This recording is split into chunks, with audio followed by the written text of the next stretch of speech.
जी, अस्सलाम वालेकुम, ज़ोहेब अली रफ़ी सिक्योरिटी से। तो आज हमें इंडेक्स ने तकरीबन 1567 पॉइंट के ऊपर जो अपनी क्लोजिंग दी।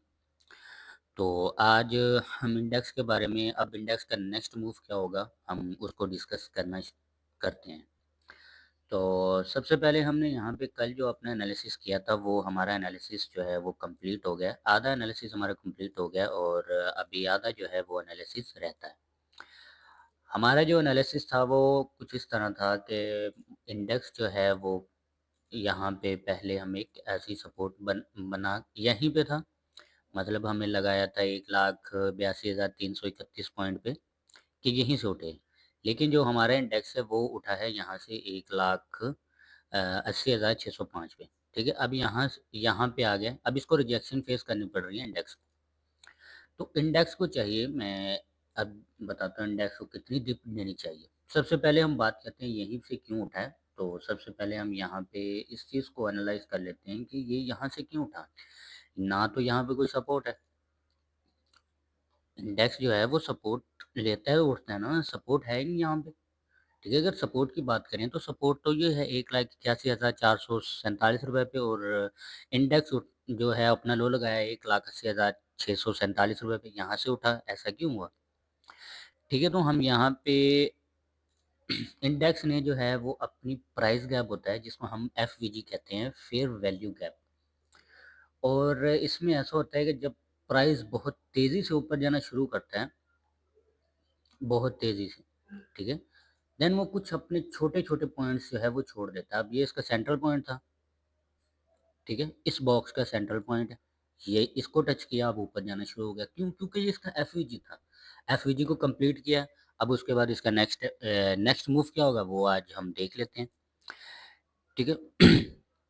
अब इंडेक्स जो है, इंडेक्स का मूव कल इस तरह से होना चाहिए कि यहाँ पे ये सप्लाई जो है वो सॉरी डिमांड जो है वो कंप्लीट हुई, और डिमांड यहाँ तक ली थी हमने, और ये डिमांड हमने यहाँ पे लगाई। अब देखो, रेजिस्टेंस लेवल है ये वाला, ठीक है? ये एक रिजेक्शन ब्लॉक है, ये वाला। जैसे ही इस एरिया पे पहुंची, इसको रिजेक्शन जो है वो देखने को मिली इंडेक्स को, ठीक है? इंडेक्स को जो है वो रिजेक्शन जो है वो देखने को मिली, और देखो माइनर सा गैप भी नहीं है जिस जहाँ से इसको रिजेक्शन ना आई हो। देखो, अगर हम यहाँ पे ये लो, बिल्कुल एक्यूरेट, डिमांड खत्म हुई, सप्लाई अब जो है सप्लाई आएगी।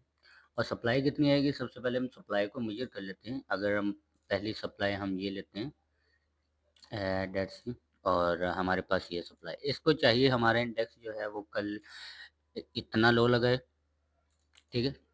मतलब 1,82,000 से दोबारा उठे। अगर ऐसा नहीं करता है तो इस मेजर पॉसिबिलिटीज़ यही है कि जो हमारा इंडेक्स है वो कल कुछ इस तरह का पैटर्न बनाएगा। मैं यहाँ पे जो है वो दिखा देता हूँ कि हमारा जो इंडेक्स है उसका कल लो क्या होगा।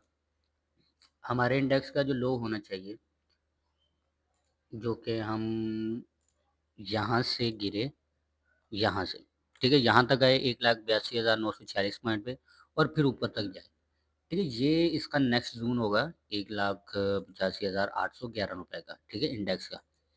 ये ही एक इसके लिए मेजर ज़ोन है। छोटे टाइम फ्रेम की बात कर रहा हूँ, यहाँ पे एक ये है, ठीक है?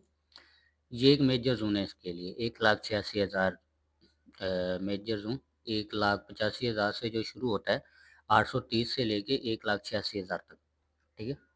तो ये इसके लिए मेजर ज़ोन है, और यहाँ से इसको रिजेक्शन मिल देखने को जो है वो मिल सकती है।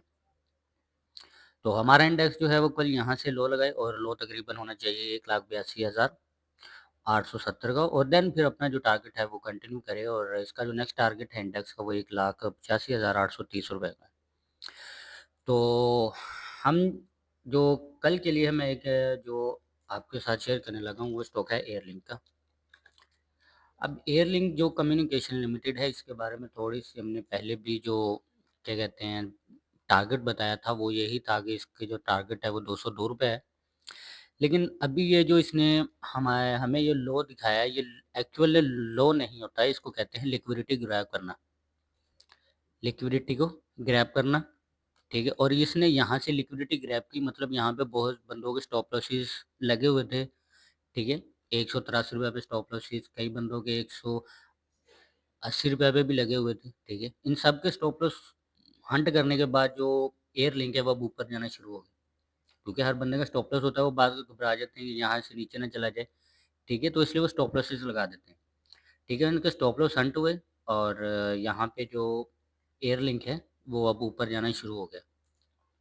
अब एयर लिंक का जो नेक्स्ट टारगेट है वो यहाँ पे देखने को मिलेगा 199। कल देखने को मिल सकता है, ठीक है? आज जो इसने हमें पॉजिटिव सिग्नल दिया है और यहाँ पे एक बहुत ही स्ट्रॉन्ग बायर जो है वो एंटर हुआ है।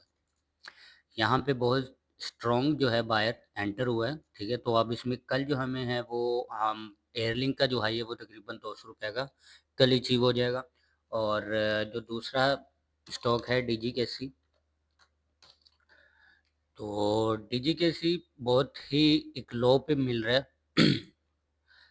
इसने डीजीकेसी ने अपना हाई लगाया था ₹256 का और लो लगा दिया है ₹222 का लो लगाया। अब यहाँ से उठना चाह रहा है। तो डीजीकेसी जो है इसको सबसे पहले यहाँ पे एक रिजेक्शन ब्लॉक लगा देते हैं डीजीकेसी को, जो 245 पे जाने के बाद रिजेक्शन मिलेगी। और यहाँ पे डीजीकेसी ने एक बुलिश पैटर्न बनाया है जिसको हम बुलिश सिग्नल कहते हैं, मतलब बाइंग सिग्नल, ठीक है? और इसका जो नेक्स्ट टारगेट है वो ₹247 का है। अगर इसकी रिपीटेशन और स्ट्रक्चर की बात की जाए तो यहाँ पे जो हमारा डीजीकेसी है ये अपनी हिस्ट्री को रिपीट कर रहा है, मतलब अपने स्ट्रक्चर को रिपीट कर रहा है, ठीक है? तो अगर वो स्ट्रक्चर देखें तो वो स्ट्रक्चर कैसा बना रहा है यहाँ पे, ये पूरा का पूरा स्ट्रक्चर है। तो सबसे पहले हम स्ट्रक्चर को ढूँढें, तो यहाँ पे हमें वो स्ट्रक्चर दिखना चाहिए। हाँ, ये रहा, ठीक है? ये पूरा का पूरा स्ट्रक्चर जो है यहाँ पे रिपीट होएगा। मैं यहाँ तक ले लेता हूँ, यहीं तक बना हुआ है, ठीक है? तो हम इसको उठा लेते हैं यहाँ पे,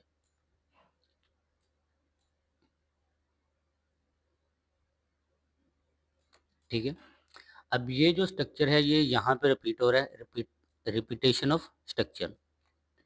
और इसके हिसाब से रिपीटेशन ऑफ स्ट्रक्चर के हिसाब से अब इसका जो नेक्स्ट टारगेट है वो है यहाँ पे ₹263 का, जो डीजीकेसी का नेक्स्ट टारगेट जो है वो देखने को मिल रहा है, ठीक है? उसके पीछे कई रीजंस हैं, क्योंकि सबसे पहले इसने यहाँ पे हमें एक पॉजिटिव पैटर्न दिया है, यहाँ पे एक सपोर्ट भी है, ठीक है? एक बुलिश पैटर्न दिया है, ये एक सपोर्ट जोन है, सपोर्ट भी लिया, बुलिश सिग्नल भी ले दिया, रिपीटेशन ऑफ स्ट्रक्चर भी यहाँ पे जो है वो हमें दिखा रहा है डीजीकेसी। तो यहाँ पे मेजर पॉसिबिलिटी है डीजीकेसी जो है वो अपना टारगेट जो है 263 को अचीव करेगा। तो आज के लिए फ़िलहाल इतने ही, मिलते हैं आने वाली नेक्स्ट वीडियोज़ में।